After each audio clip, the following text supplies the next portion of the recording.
Si Elric ay nag-aalok ng isang taos-pusong paghingi ng tawad sa ginawa niyang pinsala sa kanya. Sa kabila ng kanyang mga pakikibaka at hindi sumusukong ambisyon, ipinagmamalaki niya ang kanyang sarili. At isang mandirigma na minsan nang namuno sa kanyang mga tao, iginiit niya na hindi siya humihingi ng awa sa isang kaaway na tulad ni Elric na iginiit ang kanyang lakas at pagkakakilanlan.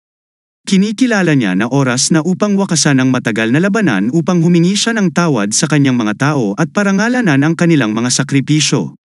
Sa pagmumuni-muni sa kanyang mga nakaraang ambisyon, ang Ice Mountain King ay nagtatanong kung bakit siya ay naging sikim na maging bahagi ng lahi ng demonyo.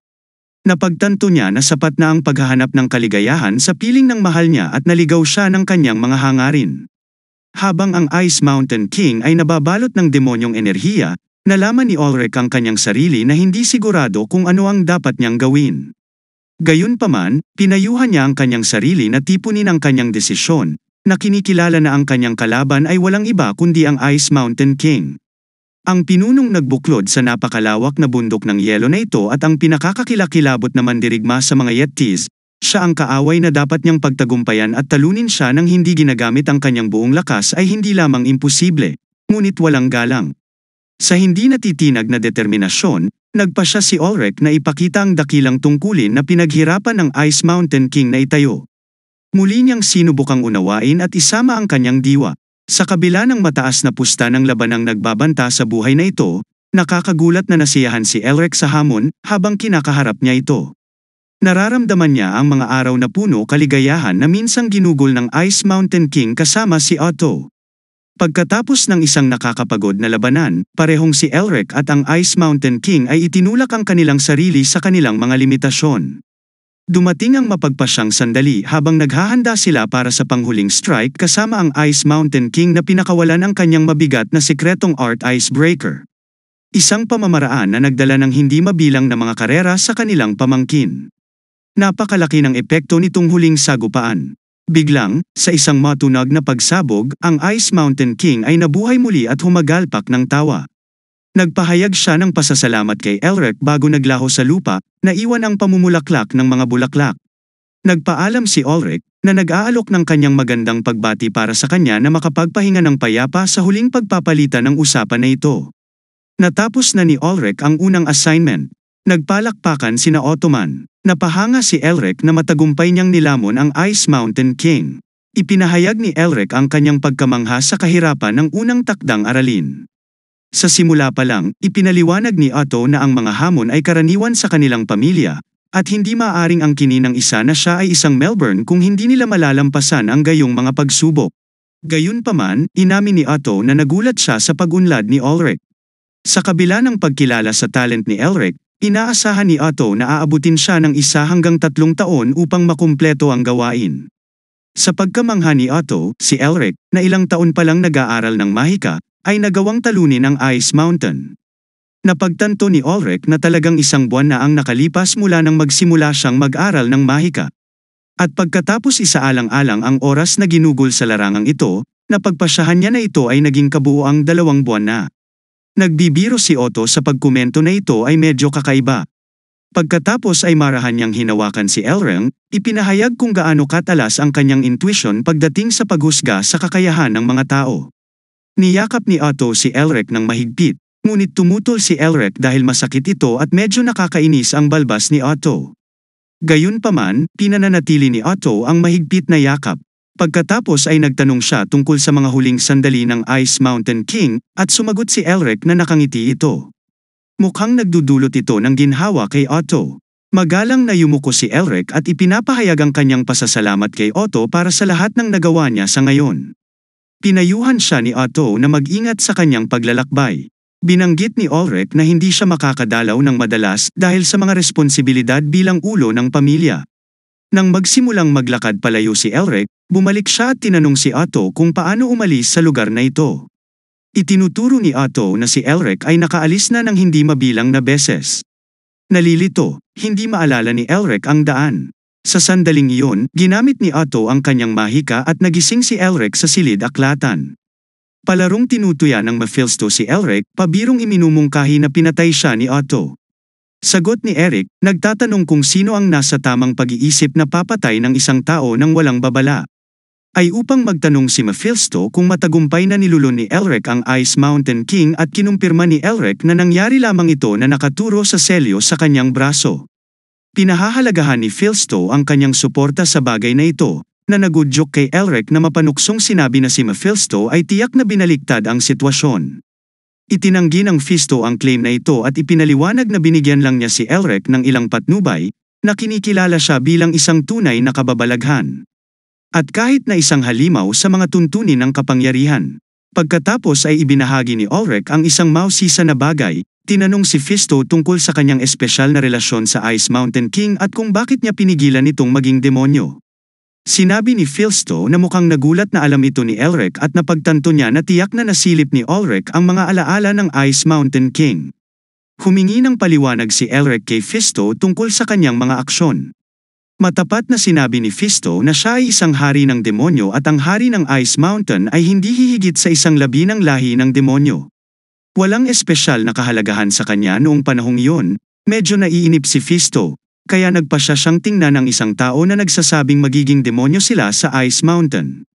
Nalaman niya na ang individual ay medyo kulang upang maging isang hari ng demonyo, ngunit ang kanyang ambisyon at kakayahan ay kapuri-puri. Napagtanto ni Mephisto na kung nakatagpo siya ng isang tulad ni Azazel o Lilith sa halip na isang mabait na tungkod na tulad niya, maaaring siya ay napawi. Ano pa man, pinayuhan niya itong Icon Fine muli kapag lumakas na ito at pagkatapos ay iniwan ang kanyang mga tanong kay Elric.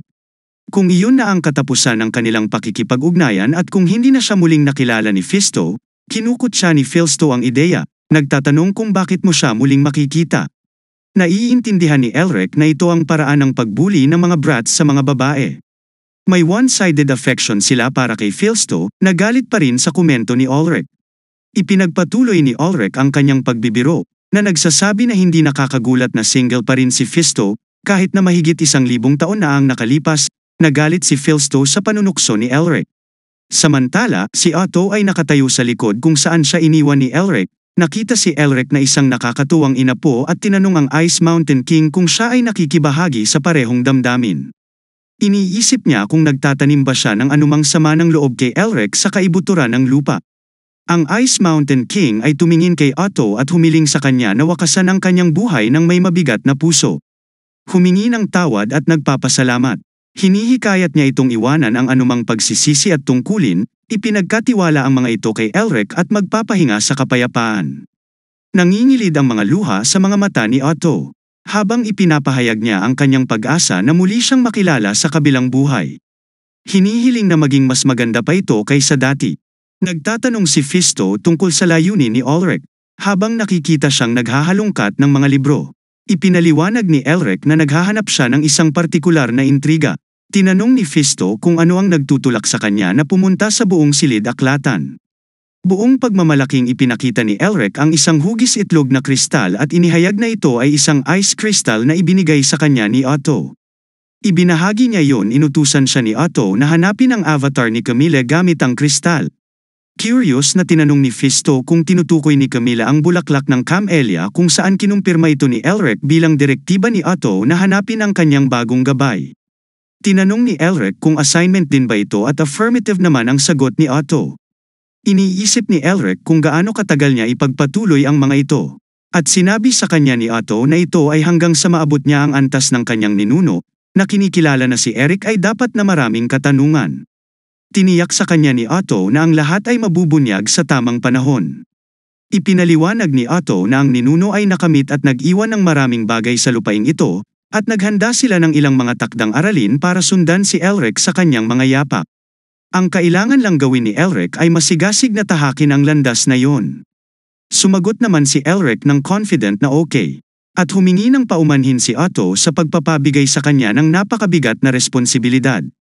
Gayunpaman, tiniyak niya kay Elric na ang landas na ito ay siya lamang si Eldrick Melbourne, ang pinuno ng Melbourne, na maaaring maglakad. Hinimok niya siya na yakapin ito ng perpekto. Ang taglamig sa silid-aklatan, pinagmamasdan ni Elric ang kristal at sinabi na sinabihan siyang dalhin ito sa avatar ni Camilla. Humagalpak ng tawa at nagtanong si Mephisto, Ang ideya ng isang avatar ni Camila na nag-iisip na sinusubukan ni Elric na lumikha ng taglamig. Pagkatapos ay tinanong si Fisto kung may alam siya.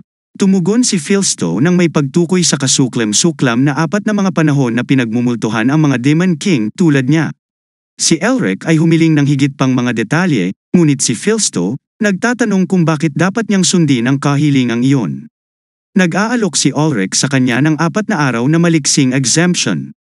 Tinatanong ni Fisto kung gaano katagal sa tingin ni Elric na gagana ang exemption. Nagpatuloy si Elric na magmungkahi ng kahit isang mute na exemption, ngunit matatag niyang sinabi na hindi siya mag-aalok ng higit pa riyan. Nag-aatubili, si Fisto na sumasang-ayon at nagsimulang magpaliwanag. Sinabi niya kay Elric ang tungkol sa 4 na retainer na tumulong sa ninuno ni Elric sa pagtatatag ng pundasyon ng Mervyn. Ang Spring, Summer, Autumn at Winter. Ang mga retainer na ito, na kilala bilang 4 Seasons, ay pinangalanan ng mga demonyo batay sa kanilang mga personalidad at katangian. Kabilang sa mga ito, si Otto Han ay nauugnay kay Winter. Itinatampok ni Fisto na ang katotohanan na ang isang tulad ni Otto Han ay nananatiling gabay sa mga takdang aralin ay nagmumungkahi na sinusubukan niyang ipasa ang kapangyarihan na dati niyang kinailangan. Napagtanto, Elric, na kung makumpleto niya ang takdang aralin na ito, maaari rin siyang makatanggap ng mga takdang aralin mula sa iba pang 3 season. Ang pagkakaroon ng kapangyarihan ng 4 na panahon ay magbibigay daan sa kanya na maging kasing lakas ng ninuno na kanilang pinaglilingkuran. Kung si Elric ay patuloy na sumisipsip ng mga seal na kasing lakas ng selyo ng kalupitan o mas malakas pa, hindi magiging imposibleng mabuo muli ang pamilya. Nagtataka, tinanong ni Elric si Fisto kung bakit kailangan ng avatar ni Camila ang Ice Crystal. Ipinaliwanag ni Fisto na ang Ice Crystal ay ang ubod ng taglamig, na nabuo lamang sa pinakamalalim na bahagi ng isang bundok ng yelo na natatakpan sa walang hanggang nyebe. Sa esensyang, ito ay isang itlog ng espiritu. Dahil ang Camila ay ang bulaklak na namumulaklak sa taglamig, walang mas mahusay na palayok ng bulaklak para dito kaysa sa kristal ng yelo. Tungkol naman sa lokasyon ng avatar ni Camila, ipinaalam ni Fisto kay Elric na marahil ito ay nasa templo ng mga bulaklak sa isang lugar sa Hilaga. Narinig lang ni Elric ang tungkol sa templo ng mga bulaklak at mga kwento, kaya iniisip niya kung talagang umiiral ito. Tiniyak sa kanya ni Fisto ang ginagawa nito, ngunit nagbabala na pinoprotektahan ng isang maingay na tagapag-alaga ang templo. Kumuha ng higit pang impormasyon. Kailangang tingnan ni Elric ang mga tala sa Imperial Library. Sa ngayon, naghihinala si Elric kay Fisto sa pagbabago ng pag-uugali at nagtataka kung ano ang kanyang binabalak sa oras na ito. Napapansin din niya na ang anyo ng espiritu ni Fisto ay naging mas matingkad, na nagpapataas ng karagdagang pagdududa. Kinikilala ni Fisto na naobserbahan ni Elric ang kanyang kapangyarihan na bumalik, ngunit tinutuya niya si Elric na nagtatanong kung ano ang maaari niyang gawin kahit na alam niya ito. Nauunawaan ni Elric na wala siyang pagpipilian kundi maging mas malakas sa pamamagitan ng mga takdang aralin, ngunit napagtanto din niya na sa paggawa nito, hindi sinasadyang pinalalakas din niya si Fisto. Nagsimulang mag-alala si Elric na baka hindi niya sinasadyang tumulong sa muling pagkabuhay ng isang dakilang hari ng demonyo na maaaring magdulot ng pagkabalisa sa mundo. Gayunpaman, natutuwa pa rin si Fisto sa pag-aalala ni Elric, at pagkatapos ay nabuo ang isang ngiti sa mukha ni Elric, nang mapagtanto niya na maaari niyang ibalik ang mga talahanayan para kay Fisto. Upang mabawi ang kanyang buong kapangyarihan at makatakas mula sa pagkakahawak ni Elric. Dahil si Elric mismo ay kailangang lumakas. Kaya't nagpasya siya na maaari siyang kumuha ng higit pa mula kay Fisto. Nagpasya si Elric na nakumpleto na niya ang lahat ng kailangan niyang gawin sa ilalim ng lupa at dapat na bumalik sa pag-akyat sa labas ng butas. Siya ay tumalon. 1 buwan na nakalipas ngayon ay nararamdaman niya ang tulad kung ano ang nais niya. Kumpara sa mapaghamong pagbaba, hindi maiwasang mapansin ni Fisto ang pagiging makasarili ni Elric. Muli nag-iisip si Elric na maghanap ng gabay at isinasaalang-alang ang pagpunta sa kung saan naninirahan si Crimson. Hindi siya sigurado kung ito ay dahil sa kanyang kamakailang mga salungatan sa Yetis o dahil sa kanyang bagong nakuhang selyo mula sa Ice Mountain King. Ngunit nakaramdam siya ng pagnanasa na bisitahin sila. Pagdating sa lugar, nagulat si Elric nang makitang brutal na pinatay ang buong tribo, tila ba na parang sa malupit na libangan ng isang tao. Habang tinutukoy ni Fisto ang salarin ay dapat magkaroon ng isang likas na katangian. At hindi ito maaring gain ng basta-basta lang.